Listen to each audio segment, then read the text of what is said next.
Yan. So, hi guys. Ito yung nabili namin last week na pre-loved Red Roof Sylvanian Dollhouse. Yan. So, kung nakita nyo yung una naming video, yan, nagkakaroon na siya unti-unti ng mga furniture.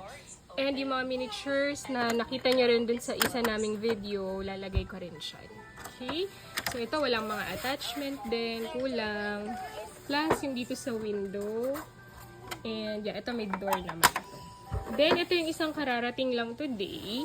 O, magkaibang seller yan, ha. Murayta lang yan, mga sis. Okay? So, ito walang pinto. Okay? So, ito mga re-restore natin to. Abangan nyo yan sa mga next videos namin. Then, ang mas nakakatuwa, ayan. So, ito, itong isang to, pwede mo siyang ipatong dun sa isa. O, pa, diba? Sukat na sukat, diba? O, ang ganda. Ayan. So, dito, bandang kulang pa yan siya. And, ang nakakatuwa pa dyan, o, improvise muna natin kasi nawala ni attachment dito. So, ito, isa sa mga toys ni Belle. Sige. So, lagay lang natin siya dyan, o, diba? So, this one, oh, bongga. Elevator. Hanggang third floor po siya. Okay? So, ito, lalagyan na lang natin ng platform.